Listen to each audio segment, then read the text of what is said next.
La semana pasada, el 15 de octubre, asistí a una sesión extraordinaria de la Subcomisión de Acusaciones Constitucionales del Congreso para plantear mis argumentos de defensa contra tres denuncias constitucionales. La 384, que ha sido interpuesta por el congresista Alejandro Muñante, la 400 de la congresista Patricia Chirinos y la 466, que ha sido promovida por un conjunto de excongresistas, alrededor de 15, entre los que se encuentran los exparlamentarios Segundo Tapia, Carlos Tubino, Mauricio Mulder y Juan Carlos González, a quienes menciono porque de hecho estuvieron presentes en la sesión. Estas tres denuncias han sido acumuladas y ahora son parte de un solo proceso, fundamentalmente porque tratan sobre lo mismo. Las tres denuncias cuestionan la constitucionalidad de la cuestión de confianza y del cierre del Congreso del 30 de septiembre de 2019. Y las tres denuncias buscan la inhabilitación para la función pública tanto del expresidente Martín Vizcarra como del expremier Vicente Ceballos y también la mía por haber sido quien interpuso la cuestión de confianza. Pero en realidad, lo más importante que tienen en común estas tres denuncias no es su contenido, sino la oportunidad en la que fueron presentadas. Como todos sabemos, los acontecimientos sucedieron a finales de septiembre de 2019. Sin embargo, las denuncias se presentan prácticamente 4 años después. La primera y la segunda a mediados de 2023 y la tercera comenzando el 2024. ¿Por qué? ¿Por qué han esperado 4 años para presentar estas denuncias? Por una razón muy precisa. Porque el 30 de mayo de 2023, el Tribunal Constitucional emitió una sentencia, la 307/2023, referida a un proceso diferente, pero en la que señalan que no comparten los criterios utilizados por una sentencia previa del Tribunal Constitucional del 14 de enero de 2020, que fue precisamente la sentencia que declaró que tanto la cuestión de confianza como la disolución del Congreso de 2019 fueron constitucionales. Así que esa es la razón por la cual esas denuncias se presentan ahora. Esa es la lógica que sostiene a esas denuncias. El problema con esa lógica, por supuesto, es que no tiene sentido, no se sostiene, es falsa. ¿Por qué? Porque en ninguna parte la sentencia a la que aluden, la más reciente, la del 30 de mayo de 2023, señala que consideran inválida la sentencia previa. No lo hacen. Lo único que dicen los actuales magistrados del Tribunal Constitucional es que no comparten los criterios utilizados entonces. Es como si dijeran, nosotros, los actuales magistrados, si tuviéramos que ver este caso hoy, lo resolveríamos de una manera distinta. Pero en ningún momento señalan que esa sentencia y sus efectos han perdido validez. No podrían hacerlo, porque hacerlo implicaría ir contra uno de los principios fundamentales del derecho, el respeto de la cosa juzgada. La cosa juzgada ocurre cuando un asunto, un conflicto, un tema es estudiado adecuadamente, es resuelto de manera definitiva y por lo tanto no puede volver a revisarse, como es el caso. Así que es muy claro que estas tres denuncias tendrían que haber sido declaradas improcedentes y no tendrían que haber dado lugar al proceso que en este momento adelanta la Subcomisión de Acusaciones Constitucionales.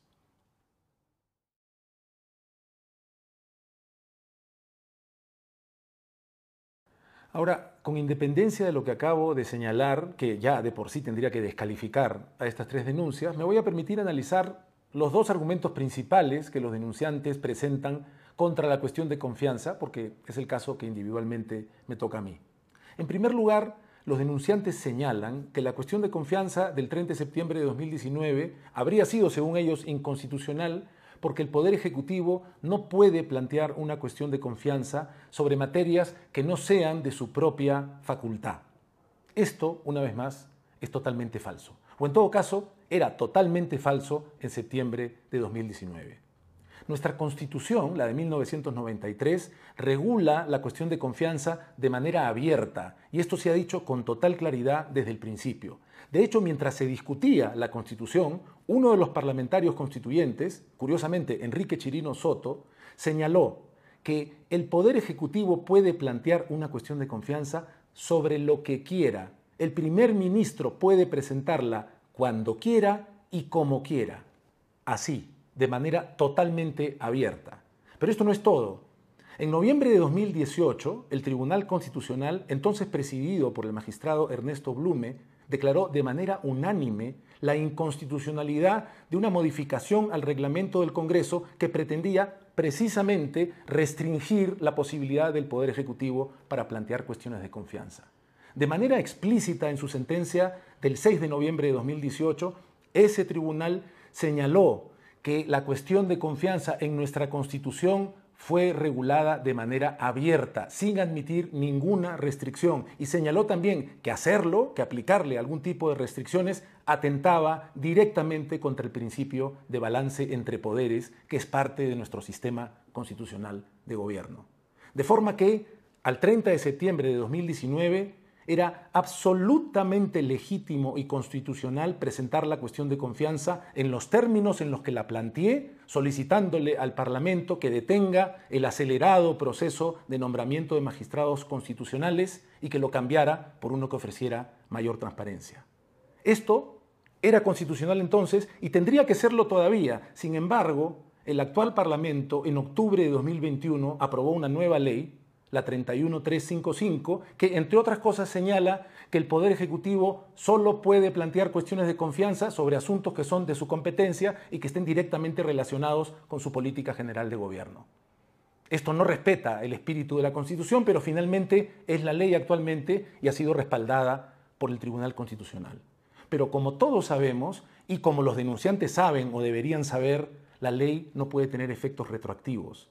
Así que lo que se reguló en octubre del 2021 aplica desde entonces en adelante, pero no hacia atrás. De forma que el 30 de septiembre de 2019, cuando planteé la cuestión de confianza, lo hice en términos absolutamente constitucionales. Así que, recapitulando, estas denuncias atentan directamente contra dos principios fundamentales del derecho: el respeto de la cosa juzgada y la no aplicación con efectos retroactivos de las leyes.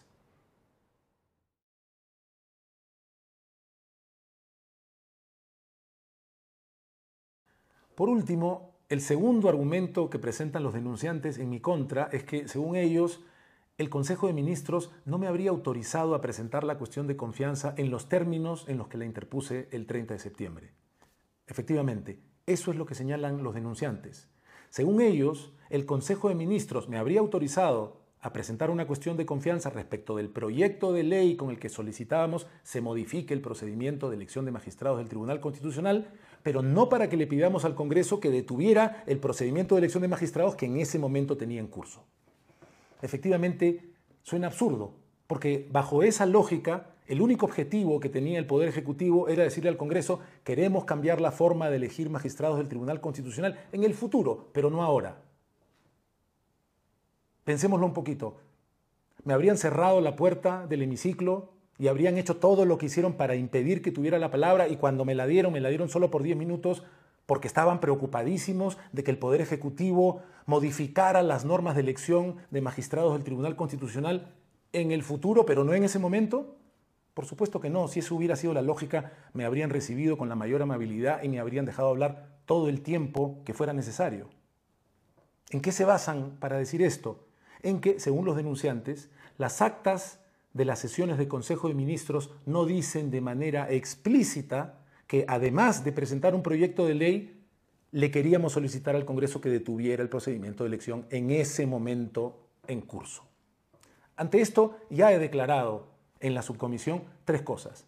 La primera es que todos sabemos que las actas de una sesión del Consejo de Ministros son un resumen de lo discutido y acordado y nunca un recuento exhaustivo y literal de todo lo que se dice. En segundo lugar, que no hay que revisar solamente las actas del 27 de septiembre, cuando el Consejo aprobó que presentáramos la cuestión de confianza, sino también las del 29 de septiembre, 2 días después, unas actas que la Subcomisión de Acusaciones Constitucionales no ha tenido en cuenta y que reflejan que en ese otro Consejo de Ministros discutimos la coyuntura política del momento y se aprobó por unanimidad la estructura del mensaje que yo daría al día siguiente. Pero además, en tercer lugar, que más allá de las actas, era de público conocimiento, era público y notorio que lo que buscábamos como Poder Ejecutivo era que se detuviera un procedimiento que considerábamos opaco y acelerado. De hecho, tuvimos declaraciones públicas en ese sentido. El día 27 de septiembre, después del Consejo de Ministros, me presenté personalmente en el Congreso para entregar el oficio en el que solicitaba que se me reciba el día 30 de septiembre para plantear la cuestión de confianza. Y antes de irme del Parlamento, di unas declaraciones a la prensa en las que señalé de manera explícita que en el Poder Ejecutivo considerábamos que el Congreso debía recapacitar y, literalmente lo dije, frenar un proceso de elección de magistrados que considerábamos extrañamente acelerado.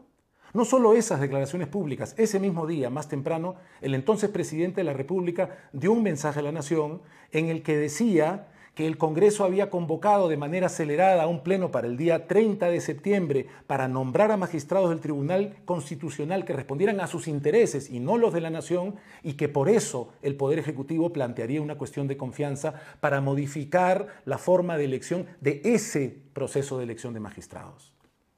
Para nadie era un secreto que esos eran los objetivos del Poder Ejecutivo. Para nadie, y muchísimo menos para los integrantes del Consejo de Ministros que me acompañaron en pleno en la mañana del 30 de septiembre para ir al Parlamento. Me habrían acompañado si estuvieran en desacuerdo con las declaraciones públicas que habíamos tenido apenas días antes. Si estuvieran en desacuerdo, no habría, aunque sea uno de los integrantes del Consejo de Ministros, no habría dicho algo o sugerido algo en los ya más de 5 años que han transcurrido desde entonces. No lo han hecho y no podrían haberlo hecho, porque yo planteé la cuestión de confianza precisamente en los términos que por unanimidad aprobamos en el Consejo de Ministros. De manera que este segundo argumento de los denunciantes es también obviamente falso. Recapitulando, entonces, la Subcomisión de Acusaciones Constitucionales adelanta en este momento un proceso que vulnera abiertamente el principio de cosa juzgada, que vulnera abiertamente el principio de no retroactividad de las leyes y que basa la única acusación que tiene en mi contra, porque esta es la única acusación aprobada por el informe de calificación de la subcomisión y aprobado por la comisión permanente. Esta única acusación basada en un hecho declaradamente falso. Es muy difícil entonces no interpretar que, no teniendo argumentos jurídicos y basándose en hechos absolutamente falsos, la motivación detrás de estas denuncias es política y es ilegítima.